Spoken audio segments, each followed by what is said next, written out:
नमस्ते भाई, कैसे हैं आप सभी लोग। हम किसी सिलेक्टेड स्टूडेंट्स का अपना इंटरव्यू ले रहे हैं स्टूडियो में बैठ के। तो मैं भाई से ही चाहूँगा कि उनका नाम, उनकी पोस्ट और उनकी रैंक के बारे में वो खुद आपको बताएं कि क्या इन्होंने अचीव किया है सीजीएल 2023 के थ्रू। और बहुत बड़ी इनकी अचीवमेंट है और बहुत लंबी जर्नी भी है, और इनकी पूरी जर्नी क्या इनकी स्ट्रेटजी रही मैं आपको इस वीडियो में बताऊंगा शॉर्ट शब्दों में जी। हेलो दोस्तों, वैसे मेरा नाम रवि कुमार है और मेरी ऑल इंडिया रैंक 136 आई है। मुझे जीएसटी इंस्पेक्टर मिला है और मैंने शुरुआत करी थी सीजीएल के लिए अपने 12th के बाद ही। मुझे ऑफिसर बनने का इतना शौक था कि मैं अच्छा, मुखर्जी नगर 12th के बाद ही जीएसटी इंस्पेक्टर। पहले जब तक तो जीएसटी आया भी नहीं था इंडिया में। सर मैं जीएसटी इंस्पेक्टर नहीं सोचा था, इंस्पेक्टर बनना। हाँ मतलब ऑफिसर सोचा था, वो ऑफिसर भी बनना ए है। ग्रुप या बी ग्रुप का। और मैं जस्ट 12th के बाद आया था तो एक दो 12th के बाद ग्रेजुएशन।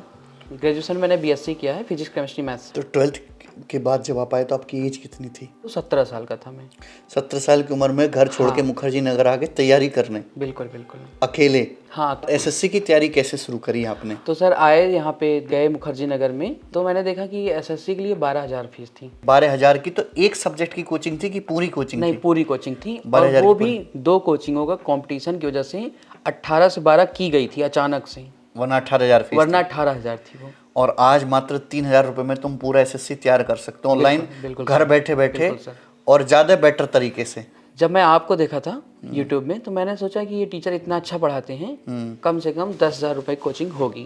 तो 2019 में मुझे जब पता चला कि आपकी कोचिंग 1,599 रुपये है, तो मुझे लगा 1599 तो एकदम फ्री जैसा है ये ऑनलाइन। हाँ, क्योंकि सर यहाँ पे रहना हर महीने का 8-8 हज़ार तो ऐसे ही खर्चा हो जाते हैं दिल्ली में रहने, बहुत बेसिक नीड पूरी करने में। तो मुझे लगा कि 8,000 ऐसे ही खर्चा हो जाते हैं, 1,500 रुपये में कोई इतने अच्छा पढ़ा रहा है। तो मैंने तुरंत सब्सक्रिप्शन ले लिया। मैथ्स का? मैथ्स का। मैथ्स आपका शुरू से अच्छा था? मैथ्स मेरा बचपन से अच्छा था।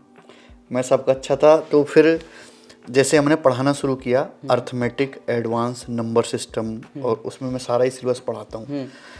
तो जैसे मैं पढ़ाता हूँ एकदम जीरो लेवल से शुरू करके पहले कंसेप्ट पढ़ाएंगे, फिर थ्योरी समझाएंगे, फिर एग्जाम्पल देंगे, उसके बाद शीट सॉल्व करवाएंगे। ऐसे करता हूँ मैं। तो ये अप्रोच आपको कैसी लगी ऑनलाइन में? बहुत अच्छी लगी सर, क्योंकि जब आप सर इंट्रोड्यूस करते हैं किसी नए चैप्टर को, तो सबसे पहले आप एकदम जीरो से करते हैं, एकदम जीरो से। मतलब कभी कभी तो लगता है कि क्यों यार, क्यों बता रहे हैं, तो उस बेसिक में भी आप कुछ नया बता देते हैं जो हम सच में 6th 7th 8th में जानना था। तो मुझे लगता है कि अच्छा ये है, तो वो और अच्छा लगने लगता है। तो लगता है कि अरे सीखना है, सीखना है। तो आप जब बेसिक से खींचते खींचते थोड़ा थोड़ा टफ करते जाते हैं, तो आप बोलते भी हैं ना वो जहर आने वाला है अब, हाँ। जहर बटेगा अब। हाँ। तो आप लास्ट में जब मिसलेनियस करवाते हैं, अलग अलग एग्जाम्स के क्वेश्चन कराते हैं, आप वो कैट लेवल का भी करा देते थे, तो उसमें अच्छी बात ये होती है बड़े क्वेश्चंस करके कि आज तो मान लीजिए एसएससी में परिवर्तन हुआ है ये 30 सवाल वाला, जब 100 सवाल आते थे तो आपके स्टूडेंट ना मतलब होप नहीं खोते हैं, वो स्ट्रेंथ बनी रहती है कि मैं तो क्लास में किया हूँ, सर्कल के अंदर सर्कल काटा हूँ, बनाया हूँ। मैं बताऊंगा कि भाई अभी रेलवे में जॉब भी कर रहे हैं, तो आपका रेलवे में कब सिलेक्शन हुआ? रेलवे का सर 2019 की एनटीपीसी वाली जो वैकेंसी थी, हाँ, मार्च 2019 में जनरल इलेक्शन से पहले जो आई थी। और उसकी ज्वाइनिंग कब तक आई? ज्वाइनिंग अभी जनरल इलेक्शन आने वाला है और अभी भी ज्वाइनिंग पैनल आ रहे हैं। इसका मतलब एक चुनाव से दूसरे चुनाव आ गया तब ज्वाइनिंग हुई हाँ, है? हाँ?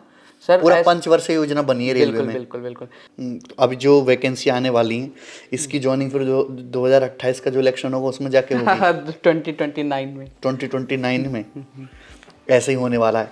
एसएससी इस मामले में बढ़िया है कि हर साल वैकेंसी आएंगी, थोड़ी वैकेंसी आएंगी, बट वो कंफर्म एग्जाम होगा और कंफर्म ज्वाइनिंग भी होगी। अच्छा, जब पैटर्न चेंज हुआ था तो तैयारी तो पहले से ही कर रहे थे, तो लगा यार पहले वाला पैटर्न ही ठीक है? कि मेरे लिए पहले वाला बहुत बेटर था। मतलब मैं एक रात सोया नहीं कि पैटर्न कैसे चेंज हो गया। उसके बाद फिर मैं मतलब थोड़ा सा होता नहीं कि अपने आप को सिंपथाइज खुद कर रहे थे, ये सोच के कि जिन लड़कों की मैथ या इंग्लिश इतनी ज़्यादा स्ट्रांग नहीं होती उनके लिए तो न्याय हुआ है। जीएस का वेटेज पूरे तब 700 नंबर के सिलेक्शन में 50 नंबर था।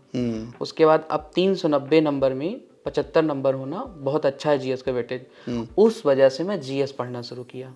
सबसे ज़्यादा जीएस मेरी इंप्रूव हुई है। जैसे मेट्रो में जा रहा हूँ तो आजकल टेलीग्राम में वो जो क्विज आती है और वो गुब्बारे फूटते हैं और सही कर दो, तो उससे मेरी जीएस और इंग्लिश वोकैब बहुत तगड़ी हुई है।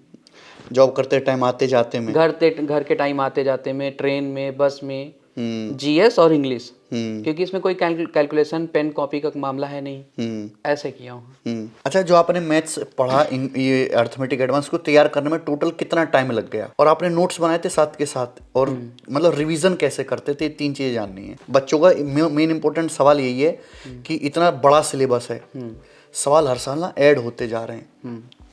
जिस शीट में इस साल 100 सवाल हैं, मैं अगले बैच में वो पढ़ाऊंगा तो उसमें 125 सवाल होंगे। बिल्कुल सर, क्योंकि 20-25 सवाल जो है नए आ जाएंगे। तो तो सिलेबस हर साल लेंदी होता जा रहा है, टाइप बढ़ते जा रहे हैं। तो उसको रिवीजन कैसे करें और कितना टाइम लगेगा एवरेज बच्चे को पूरी तैयारी करने में, और नोट्स कैसे बनाएं? मुझे लगता है कि कोई भी नया बच्चा जो है, नया बच्चा क्या करना चाहिए कि सभी सब्जेक्ट का एक कोचिंग से अपने टीचर पे रिलाई करो। जरूरी नहीं कि आपका टीचर बहुत बहुत ही बड़ा हो या फिर बहुत ज़्यादा पॉपुलर हो, लेकिन पॉपुलैरिटी के पीछे कुछ तो अच्छी बात होती ही है। कोई ऐसे पॉपुलर नहीं होता है गगन सर जैसे। तो मतलब एक बार ना टीचर से आंख मूंद करके जो जो बता रहा है सब कुछ नोट कर डालना चाहिए।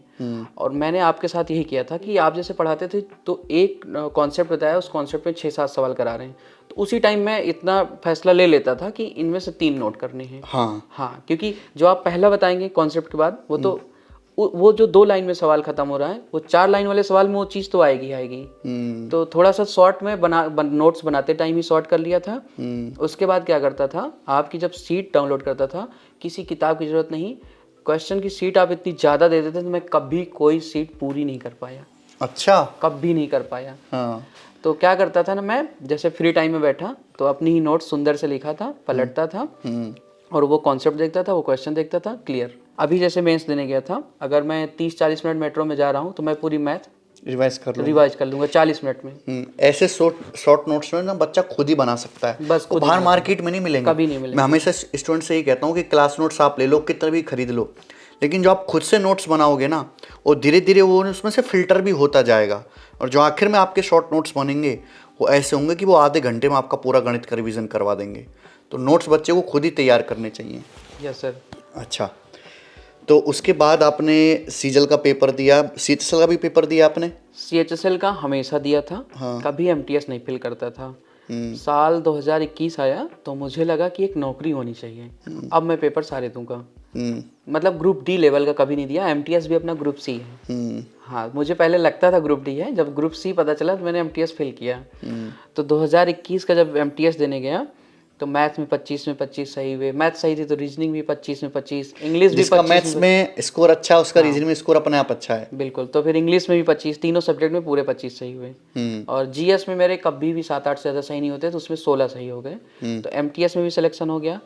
सीएचएसएल दिया 2021 वाला, मतलब मेरी तैयारी अपने पीक पे आ चुकी थी, तो वो भी सिलेक्शन हो गया। एमटीएस और सीएचएसएल एक ही साल में। और उधर जो 2019 से चल रहा था रेलवे का, वो भी सिलेक्शन हो गया। 2023 में रिजल्ट आया फाइनल, लेकिन तीन नौकरी हो चुकी थी आपके पास। हाँ, रेलवे में नौकरी मिली 1900 ग्रेड पे की, एनटीपीसी की क्लर्क, जूनियर क्लर्क।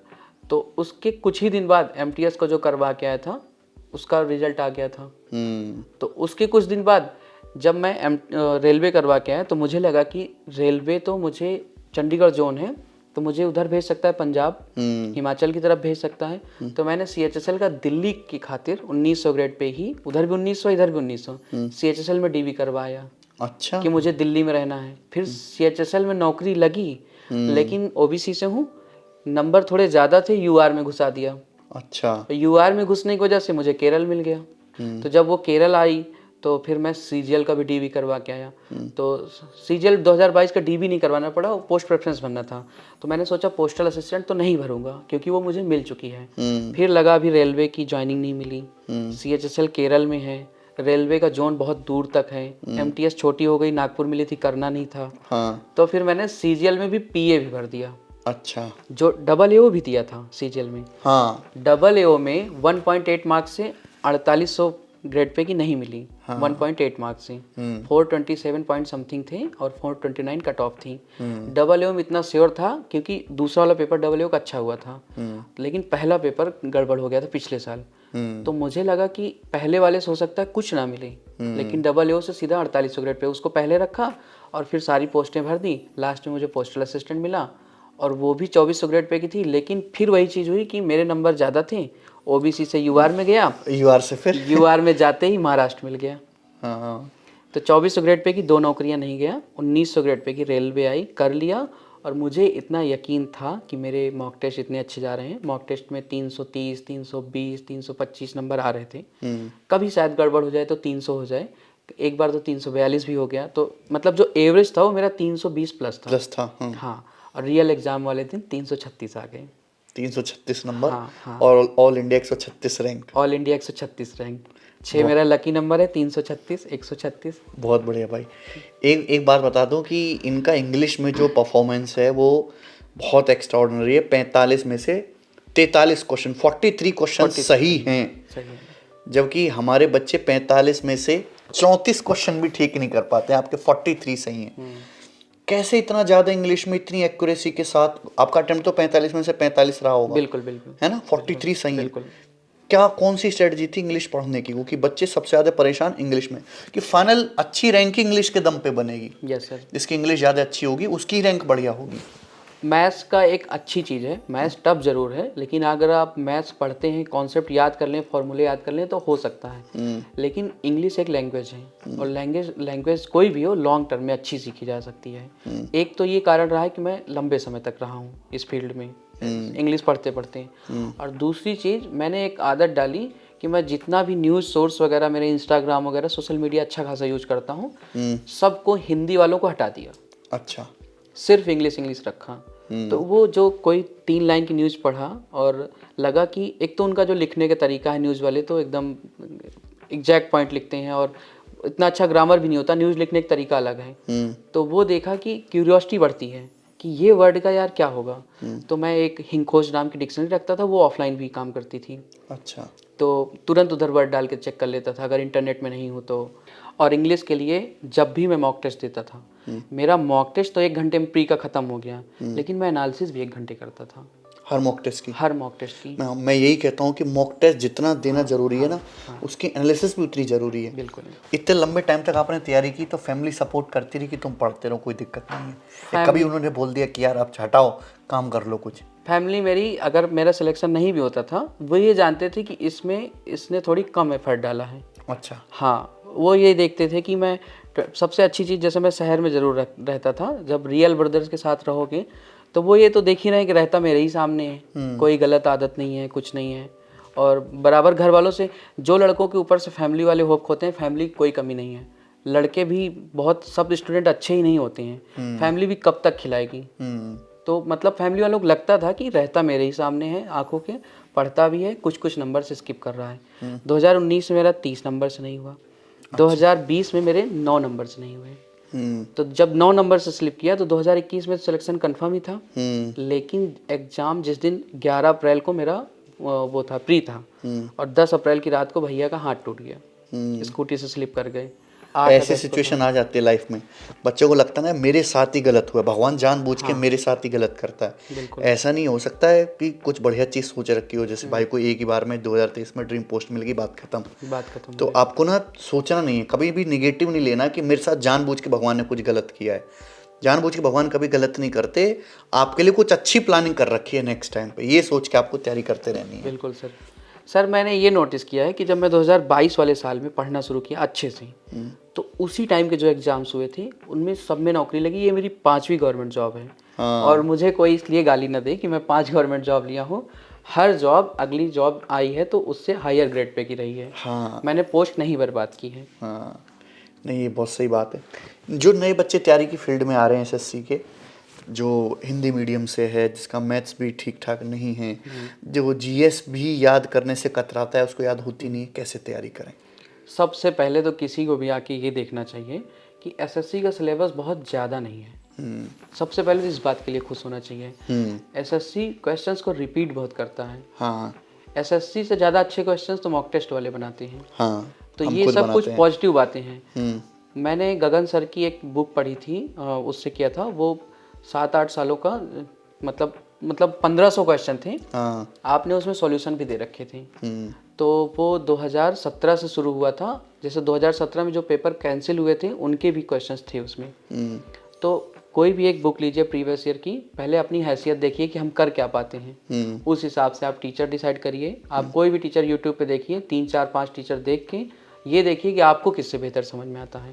और सभी टीचर 1000 1500 1700 में कोचिंग मिल जाती है। जो टीचर का 3 4 लेक्चर यूट्यूब से समझ में आए, मुझे गगन सर समझ में आए थे, बहुत ज़्यादा समझ में आए थे। जब से इनको जाना 2019 में, मैंने किसी टीचर का इसलिए देखा है, जैसे मैं थोड़े बहुत रेमो सर के वीडियो देखा, तो वो क्या होता है कि जैसे शॉर्ट देख लिया या फिर 7-8 मिनट में कोई चीज़ सिखा रहे हैं, तो ये सब लेटे लेटे देखने वाली चीज़ें हैं। तो जैसे बैठ के हमारी वीडियो पढ़िए। हाँ बैठ के आपकी पढ़ी है, पूरा नोट्स बना के जो प्रॉपर तरीके से चलता है। मैंने जो अपनी मैथ की तैयारी में 80% से ज़्यादा चीज़ें पढ़ी, सब गगन सर से पढ़ी हैं। और अर्थमेटिक का मैं कहूँगा गगन सर से भी कम पढ़ा है, मैं किसी टीचर से पढ़ा ही नहीं हूँ। अर्थमेटिक मेरी अच्छी थी पहले से। हाँ, अगर एडवांस में शायद ही मतलब आपसे नहीं पढ़ता तो मैं शायद इतना होप खो जाता कि मैं एसएससी छोड़ देता। अगर मतलब मुझे एडवांस समझ ही नहीं आ रही जब तक हमें तुम एसएससी की होप नहीं खोगे। किसी को एडवांस मैथ सीखना, एडवांस मैथ से डर लगता है, थोड़ा समय जरूर लूँगा, लेकिन कोई बच्चा कितना भी बेकार क्यों ना हो, उसने कभी जीवन में एडवांस मैथ पढ़ी ना हो, मैं हर बच्चे को एडवांस मैथ सिखाने की काबिलियत रखता हूँ। हर बच्चे को सिखा दूंगा। मैं थोड़ा समय ज़्यादा लूँगा। बच्चे के अंदर पेशेंस भी होना चाहिए सीखने का।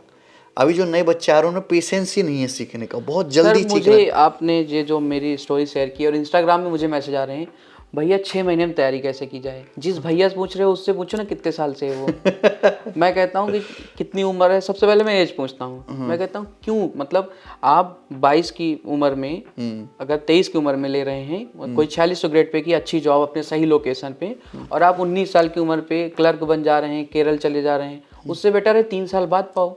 19 साल घर वालों को खाया, 3 साल और खा लो बैठ के। सीधे अच्छी नौकरी की इत्मीनान से तैयारी करो। क्योंकि एक बार जैसे क्लर्क लेवल मिल गई, हम मिडिल क्लास लोग, हम लोअर मिडिल क्लास लोग नहीं छोड़ पाते जॉब। एक बार जॉब लगी तो उसको नहीं छोड़ना छोड़ मुश्किल पाते। है। जो गवर्नमेंट जॉब कौन छोड़ देगा। वो सोचता है कि 3 साल बाद मेरा प्रमोशन है। तुम 10 साल बाद भी जहाँ नहीं पहुँच पाओगे प्रमोशन से, वो 4600 ग्रेड पे तुम डायरेक्ट ले सकते हो। बहुत अच्छा लगा भी बातचीत कर आपने इस वीडियो से कुछ सीखा है तो इसको लाइक जरूर करें, अपने दोस्तों के साथ शेयर करें। जिनका भी जीएसटी इंस्पेक्टर बनने का सपना है, पर्सनैलिटी कम से कम भाई के जैसी होनी चाहिए, उसकी नहीं है तो बनाओ धीरे धीरे करके।